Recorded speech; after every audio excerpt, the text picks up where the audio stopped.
Welcome to Legacy Cast, where we talk about your story, your way, and what are you doing to make sure that people know about you many generations from now. Okay.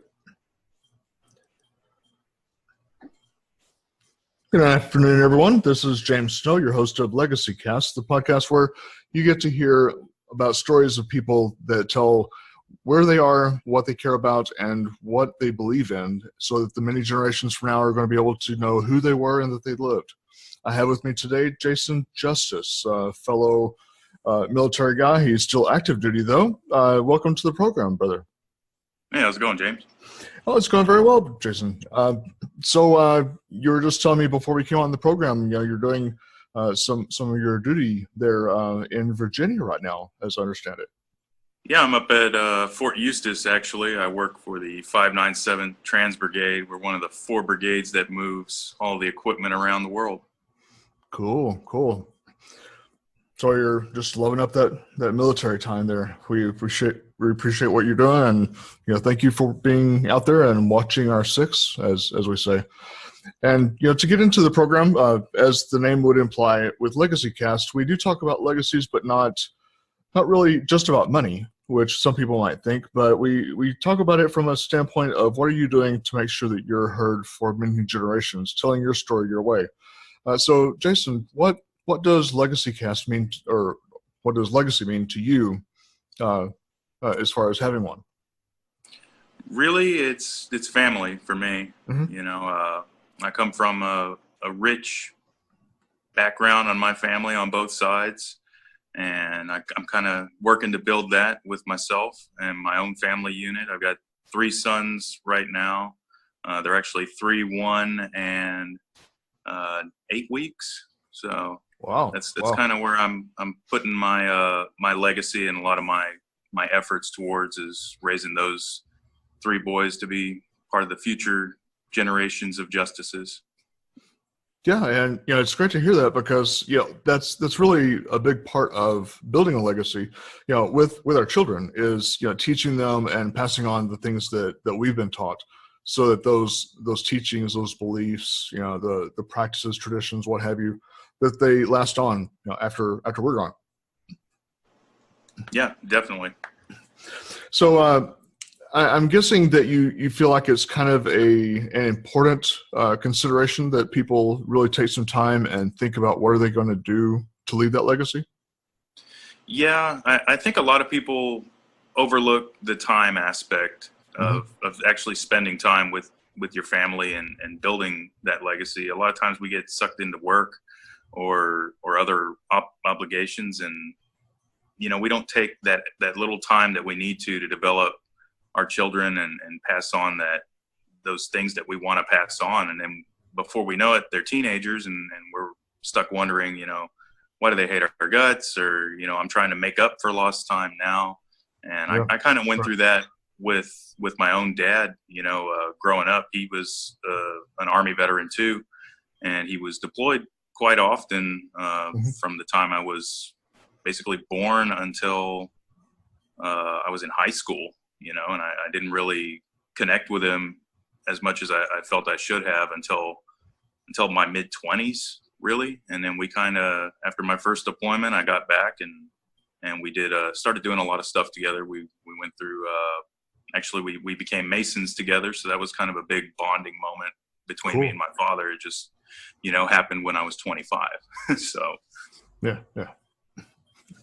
So how would you correlate this kind of a mindset of legacy thinking and legacy planning into what you do as a business? You have Justice Label, and tell us a little bit about that. But how do you correlate that into your business?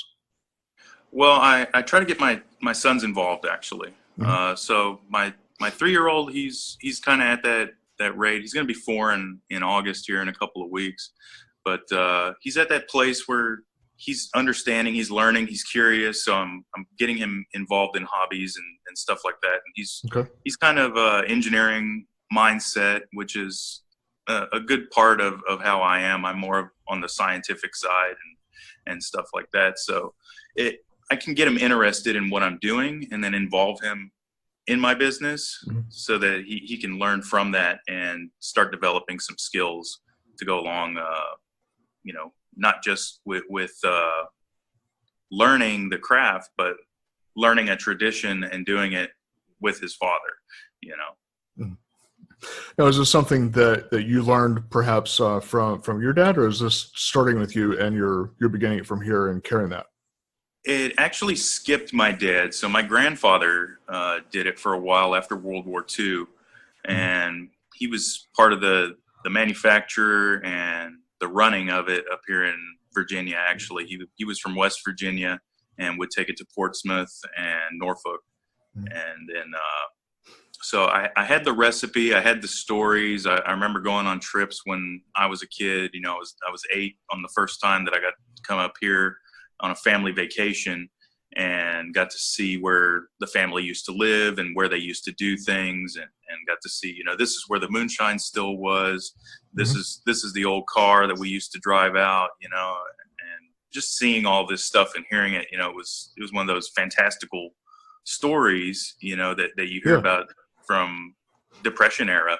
And you know, my dad never got into that. He just kind of did his own thing with the Army, and then going into civil service, and he didn't become an entrepreneur or anything like that. But once I got back from my first deployment, I said, I want to do something different. I don't want to do a 9 to 5. I want to be able to have, Yeah.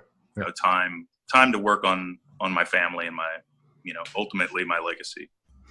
Yeah, and that's huge because, you know, that you kind of pointed out there, you know, the way that we should look at it is spending time with the family, because ultimately, you know, when you skin everything away, that's what counts. You know, family is our best investment, and it's the thing that we should spend the most time in. And unfortunately, a lot of people they miss the boat.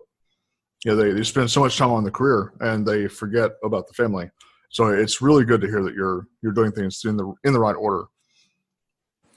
Yeah, I think the main thing that I see and I have seen with a lot of folks is they're always working to do Mhm. something for their family, but then they never spend the time with their family. You know, it's Yeah. like a lot of people getting into entrepreneurship. You know, they'll sacrifice years of their life, and then it ends up just tearing their families apart at the end of it. Especially if they're really successful, or if they are Mhm. struggling the entire time. And you know, it's like what you were working towards, you've ended up destroying, and it almost becomes a paradox. You know. Yeah. Yeah. And very unfortunate. Very unfortunate. So, Jason, if you were to think about your business and its future from the CEO standpoint for a moment, what would you say that the things are that maybe keep you up at night about that when you think about your company? Really, you know, there's a lot that changes in my industry over Mhm. time, Sure. Sure. and really keeping up with those changes is always a concern. You know, you don't want to fall behind the curve Mhm. or miss out on something. I'll give you a good example. Back in 2012, when I was first planning this business, there was something called a bourbon bubble, Mhm. and basically the whole market was flooded with all of this bourbon because just a few years before there was a huge bourbon shortage. So everybody rushed to put out the same product at the same time, and it all hit the market, and it flooded it. Mhm. So that's when you started seeing a trend of flavored vodkas started coming out. So you watch my industry, and one alcoholic beverage always dominates a particular piece of time, but they kind of rotate out a little Mhm. bit. So Okay. that's what was kind of the thing that keeps me up at night now. For example, when I started with moonshines, you know, Mhm. and that was my product. I made it. That's what I knew how to make. My grandpa gave me his recipe, and that was it. I kind of, you know, took the bull by the horns and ran with that one. And by the end of my first year, I went from 3 products to 6 products, and Mhm. kind of started tinkering around with whiskey because I saw that craft whiskey was doing a kind of a little bit of a shift in the market, and that's Mhm. where everybody was going to, was more of a smaller distillery with more attention to quality. And so I jumped on that one. So now nowadays it's what's that next big thing that I can, capitalize on, and I need to focus my time on. So that's kind of what keeps me up at night a little bit. Okay. Yeah. And, for the people that aren't in the industry, we'd never even know any of that stuff was going on. From our side of it, we never see, that there is, for example, you'd mentioned the saturation. We don't see that saturation, from our side. So we don't see the difficulties. So, it's very interesting that you bring that up, because, it's a problem that a lot of people, were not aware of. Yeah. So do you believe that, as far as implementing strategies and, creating that for a person and their business, both on a personal and business level, do you believe that that's an important thing for people to do? I think so. And my business actually shifted towards the beginning of this year, where I started doing bottling for other companies as a part of my business. So it's about probably a good fifth of my business is basically creating products for other people and other brands. So a good example is the Freedom Hard Patriotic Whiskey. We launched that one earlier this year. We sat down, started talking, and by March we were up and running on it. And within 84 days, we had a product on the market all over Texas. So what a big part of that was, I sat down with that company CEO and we did an analysis of the market and said, what point can we put a product that is filling a void, is solving a problem, and that's part of the strategy that I've got to implement and take that and run with it. So now I'm not just managing my own business, but I'm managing this brand that's under my business as well, and kind of having to guide them so that they understand the strategy. And that's the important thing, is to be able to communicate that strategy. Sure. So I'm sure that you're looking at things, not just on, today or next week or next month, but you're having to look very long term also. Yeah. But in that planning.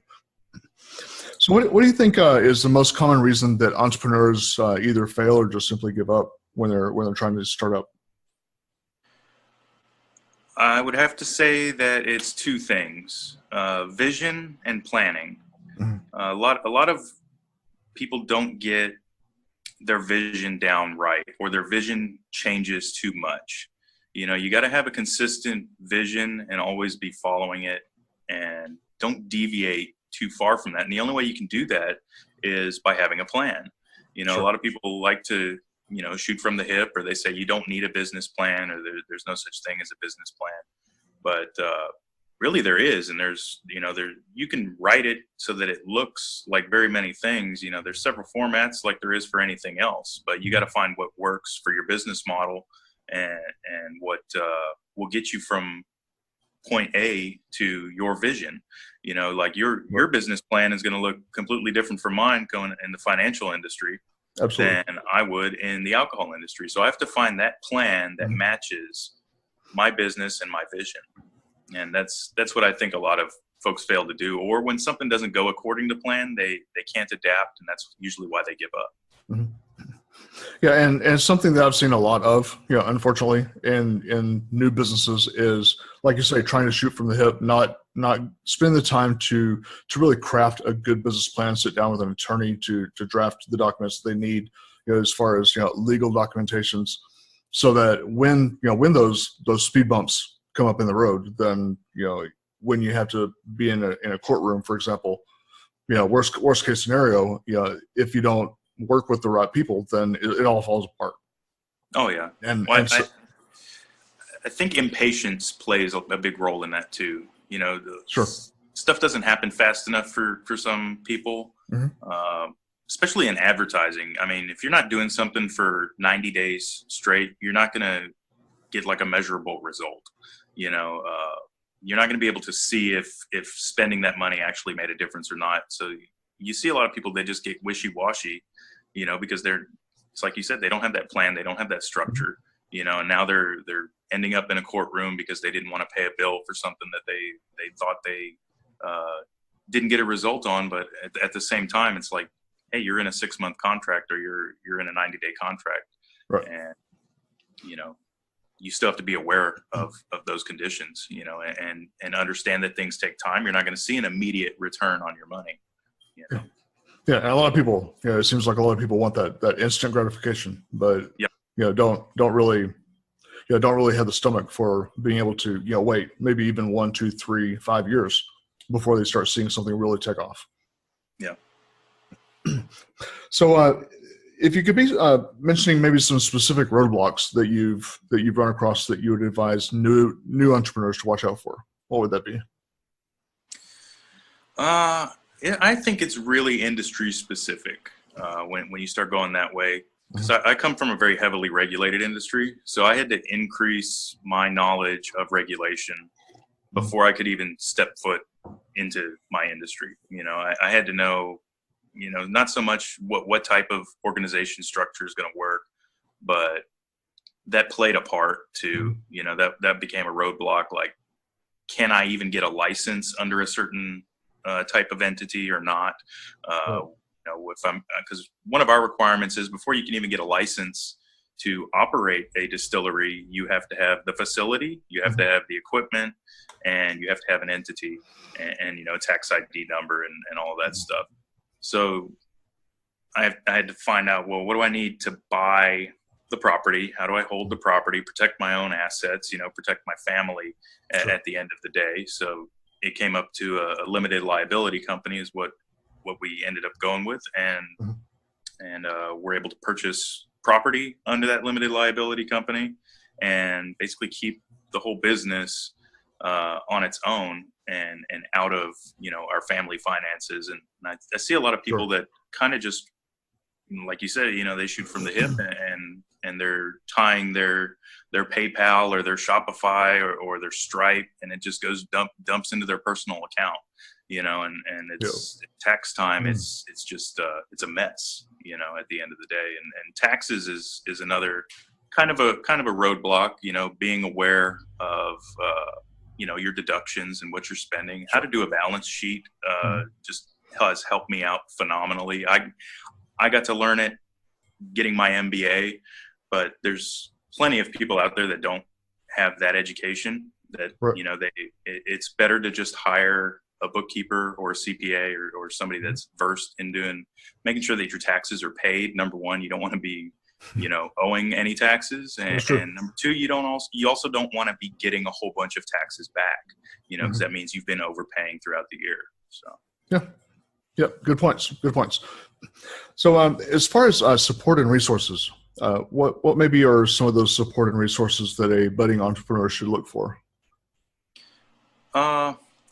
Local colleges usually have an SBA office, and definitely the SBA has a lot of good information. It's condensed. It's very elementary. It's not the level you're going to get if you actually took a class, but it's enough to get you started, to get you familiar. Okay. Yeah, another that I like in certain areas is SCORE. SCORE is a pretty good one for some people. You know, it's good, and you know, we veterans, you know, we love the ones like Bunker Labs and, you know, some of the other ones out there, Veterati. You know, good resources for helping mentors. Street Shares is another one that I just came across recently. Yeah. Mark Rockefeller is a good guy. Yeah. So, as far as values showing up in the workplace, you know, used to that we didn't really hear a lot about that, but it seems like maybe the landscape's changed a little bit, and so people are starting to inject their belief systems, their values into their work. How do you feel about that? I think it's okay as long as you're not imposing like an agenda on other folks. Like, for example, I guess I would impose a value in my own industry as well, which is transparency. There's a lot of misconception, you know, on our industry about a lot of things. One of those being sourced alcohol. So there's, you know, a lot of, like you said, about the bourbon bubble, you know, you folks on the outside don't see this, but there's a subculture of like whiskey nerds and folks like that. And that's what they do, is they specialize in finding brands and, you know, writing reviews on them and buying them. And then there's a whole secondary bourbon market for this stuff. But it's very interesting because you'll have a large company. Good example is Brown-Forman. Brown-Forman is probably the biggest owner of distilleries in the United States. Okay. And Diageo is the worldwide one. And Diageo, if you don't know about them, they started with Guinness, and they have since bought just about every other one. I think they just recently acquired Grey Goose vodka. So these brands, you know, once they're large, they're changing hands a lot of times, just because it's you're doing company acquisitions and selling them, and they're all under these big umbrella companies. So when you get a brand that you own, like Jack Daniels or Jim Beam, what they'll do is they'll produce this surplus alcohol that doesn't make it to their product cut, and then they sell it off to smaller distilleries, and these distilleries will bottle it as their own product. Okay. So then it's considered a sourced whiskey at that point. You can go into any liquor store, go down the whiskey aisle, and I guarantee you there'll be 5 or 6 bottles in a row, and it's all the exact same product from 6 or 7 different companies, you know, and they all try to drum up this fantastical story about how they made it there, wherever they are geographically located, and it's, you know, grandpa's recipe and all of this stuff. And it's just to romanticize and build a brand and try to get you to buy it. And this is where I kind of play it different, where I'm transparent about the whole process. You know, I recently just wrote a story for a couple of industry publications and my own about how we built the Freedom Hard brand. And, you know, it's a sourced alcohol, and we're very transparent about, hey, we bought sourced alcohol, and I brought it to my facility, and I did a quick accelerated aging process on it, and we bottled it. And now we made a 5-year Kentucky whiskey taste like a 10-year Scotch, you know, and that's kind of the thing that we just let people know, hey, we're not here to sell you a story. We're here to sell you a good product, you know, and this is how we do it. Okay. Yeah. And that's important. Yeah, that's very important to have that transparency, because, you know, with that will ultimately come trust. And so that's huge. That's huge. Trust and loyalty with your customer base, and that's what you want. Repeat sales, you know. Yep. Spot on. So what's something that you wish you would have done earlier in your life that you didn't do that you've learned now was vitally important? It's kind of hard to say, because I'm still a young guy too. Yeah. You know. Yeah. I'll be 31 this year, actually. So I mean, there's like anybody else, you know, I've made mistakes, but I've learned from them. I've grown from them. I haven't made them again, type thing. Probably I would have started my business earlier. Now that I think about it, because I could be a little bit farther along, a little bit more versed, a little bit more connected, you know, and that's kind of what I've been focusing on for the last 7 months, is really building my presence in my industry as not just an expert, but that as I'm somebody that's transparent, that's going to help you, even no matter what phase you're in. You know, you could be bigger than my company or smaller than my company. I want to help wherever I can, you know. Yeah. Good points. So for a few minutes here, I'd like to focus maybe a little bit more on a personal direction as opposed to business. You know, obviously we'll still have business questions, but maybe a little bit more personal, if you don't mind. Sure. Now you haven't fully transitioned out of the military, but how has that blending process been, as far as, you know, the hurdles that you've personally had to face, you know, blending, being in the service, and then starting up your company, and how'd you overcome those hurdles? It's a little bit unique for me. So I commissioned in 2009, and I've pretty much been in ever since. I went on a deployment the year after. So 2010, I was already on my first deployment, and I was actually injured by a roadside bomb on a convoy, got placed in the hospital at JBB for a week, ended up coming back to Spiker for light duty, and I met my wife. And coming back from that,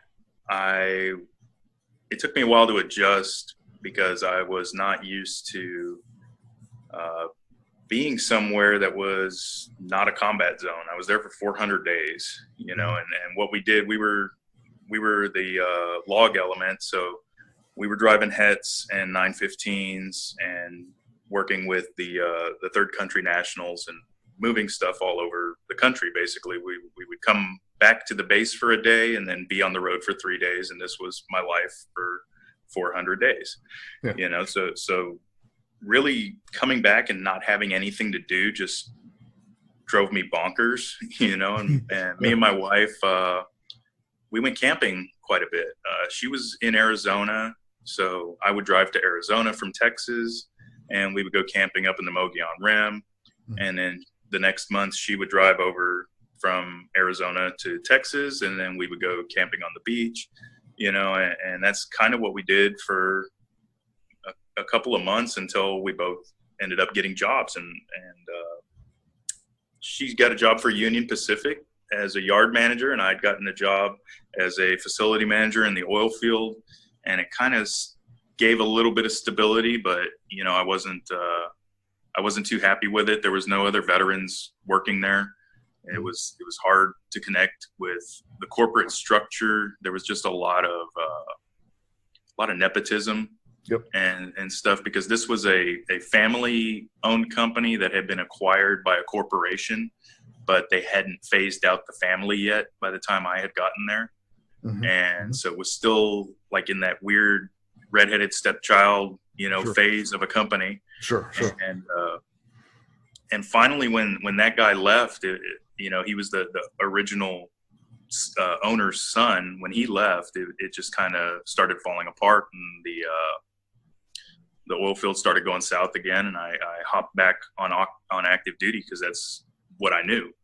And that's about the time we had our first child. And really, when we started having kids, that kind of changed a lot for me. You know, I wasn't just living for myself anymore. At that point, I was working on my legacy, you know. And that kind of centered me, was having kids. And, you know, we're on our third one now, and, you know, I love them. I love being a dad. You know, that's like the thing that has really reeled me in from depression. You know, I'll still get depression from, I had a TBI. My back was really messed up from the IED. Had severe head injuries, and you know, I just never felt like the same person after that. But then when I had my first son, I didn't feel like the same person after that. You know, so it was a good positive change for me, and that's really when I started being able to function again, you know. Yeah, outstanding. So I guess, you know, for some people, you know, it's maybe obvious, or they stumble on those answers. For you, you kind of stumbled on that, you think? I think so. Yeah, I mean, you hear it when, you know, before you haven't had these milestones in your life, you just hear what other people say about them. And then once they happen to you, it's like spot on, you know. Sure. Yeah, the hindsight 2020. Yeah. So when you're starting your actual business, maybe talk me through how you got started. Well, I was actually probably halfway through my MBA. I knew I wanted to go in business. I just started my first year of a 2-year active duty tour for, I was actually as a company commander. So I had a little bit of time on my hands, and I said, you know what, I'm gonna start planning my business out.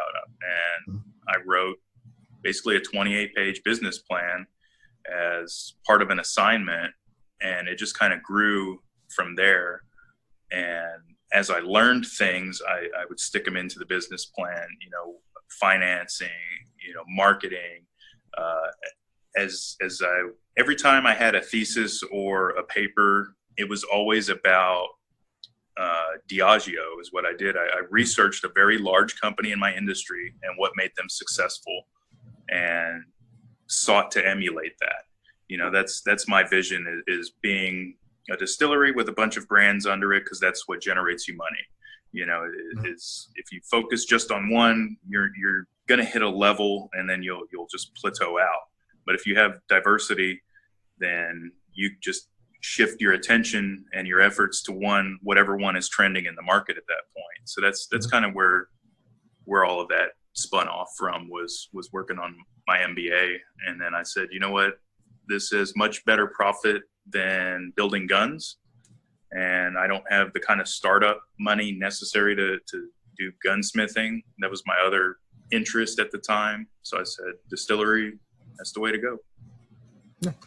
Yeah, it sounds like, with your business model, the way you've crafted that is very much similar to how I do things for my clients, where we're creating a hedge strategy to where, when one thing is not doing well, then you can lean over onto another strategy, and until that other market bounces back.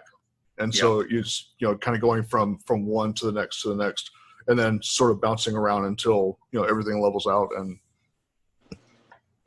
sort of keep, very much the same. Yep. Yeah.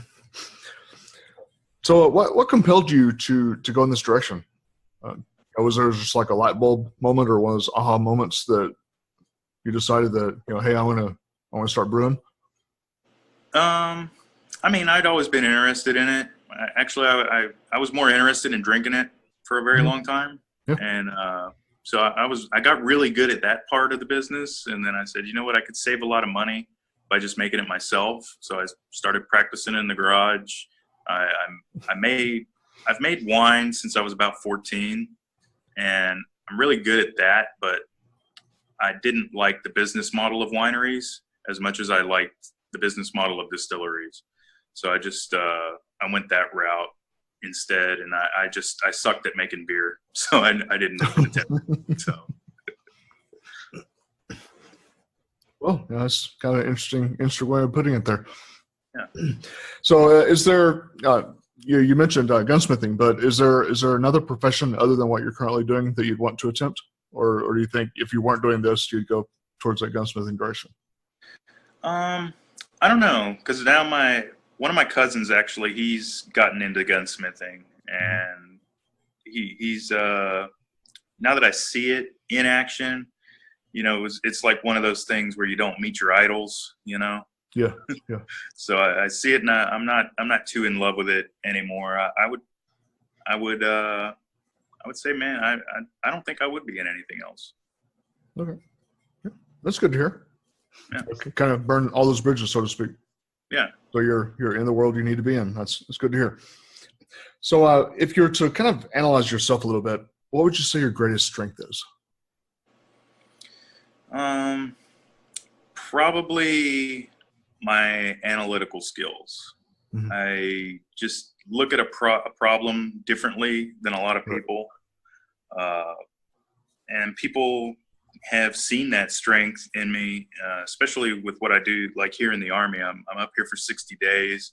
They had an event that they needed me to plan, and then that grew into they're getting an audit, so now I'm doing audit prep. And then just little stuff like that where they're just like, okay, I think this project is going to take like a week, and then they give it to me and I'm done in like an hour, and they're like, wow, that's exactly what we needed. How did you do that? And I was like, well, I know pivot tables, or, I've been through an ISO audit, and it's, I think that's, I won't shy away from a problem, I'll just take it and run it head on and make it work one way or the other, Yeah. So, you can probably guess what the next question is. What would you say your greatest weakness would be? I get lost in the details sometimes. So I get tied up with the little stuff, and I have to like stop myself and say, it's not time to worry about that piece of the problem right now, or that piece of the business, that's not relevant. But it just kind of, I'm a completionist, so it's part of my little OCD that I've got is I've got to have 100% done, know it's done, and then check that it's done. So I think that's the greatest weakness is sometimes I get wrapped up in the details. Yeah, I can kind of relate to that. I'm a perfectionist, so I have to have everything just so, and I'll just work it and work it and work it until I've worked it too much. Yeah, I used to say I was a perfectionist, but my desk is like always messy. So my wife said I can't use that word anymore. Well, you got to listen to the boss. Yeah. So everybody has a place that they go to where they get their best ideas. Some people it's walking the dog or in nature. Going to latrine. Where's your spot? Mine right now for the past 3 years has been actually coming up here to Fort Eustis for active duty time. So I basically stepped back from my business 100% because I'm thousands of miles away, and it's set up so I have people that run it while I'm gone, so they do the day to day, but I get to look at it and examine it because I'm not there in those details that I get wrapped up about. Okay. I can see the bigger picture again and kind of hone back in on my plan. Good example was last year I was up here in October, and they had me I was overseeing an exercise, so that kind of refocuses me because now I'm pulled out of working on all my business problems to refocus on another problem, and then once that is gone, I can kind of come back with a fresh set of eyes on my own business and what I'm doing. And that time right there is kind of what spun off the starting of my industry professional network group and magazine, where I said, I need to start getting more involved with the industry as a whole and start gaining some kind of a reputation or name recognition within that if I'm going to continue to grow my business. So that was kind of where I got to refocus that. And then from that, it spun off to bottling operations for other folks. What other profit value adding activities can my business be doing? So the forced sabbatical, so to speak, kind of gave you a good way. Yeah. So if you're describing your business, maybe the process behind what you do in your business from a very high level, how would you describe that? Well, I take things that nobody wants and I make it into something everybody can enjoy. Hey. Okay. Yes. That's it in its most elementary form, because I mean when you think about it, we're fermenting grains, and then we're keeping a process. An organism is alive and it's doing most of the work for us up until a certain point. And then when we're doing the actual distilling, that's more where the art and the craft comes into, is doing the proper cuts and collecting the proper product and doing the blending at that point. And then barrel aging and all of that other stuff is just, it's a test of patience at that point, how long you want to do something, or if you're going to flavor it, coming up with those recipes that comes back into your craft. And really that's where you see the art form of it coming out is anybody can make the base alcohol, but making the base alcohol taste good, that's part of the craft, Yeah. Okay. So for our final question with our time together here, my friend, tell me something about you that nobody else knows, that kind of a trivia thing. I don't know. You kind of caught me with that one. I like to grow mushrooms. Really? Yeah. Like oyster, reishi, lion's mane, all that stuff. I was actually going to turn this hobby into get my son started on it for like a first business, to learn kind of stuff. But yeah, not many people know that. Well, that's interesting. I've never even considered, somebody doing that as a hobby. That's wow. You kind of caught mushroom farming's it's a big business actually. Once you start digging into it, there's quite a bit. You don't think about where those mushrooms come from. No, I never do. Somebody's making money. Yeah, well, you caught me off guard with that answer. That was pretty entertaining. Yeah. Well, buddy, it's been great having you on the program here, and I know you've given us some nuggets for the listeners of the program to really think about and be able to apply. There's lots of things that you've mentioned that it's going to have some resonance with people. So I thank you for coming on the program, and thank you for your time this afternoon. And keep yourself safe out there, and keeping us safe. And thank you for what you do, bud. Yeah, thank you for having me. I appreciate it.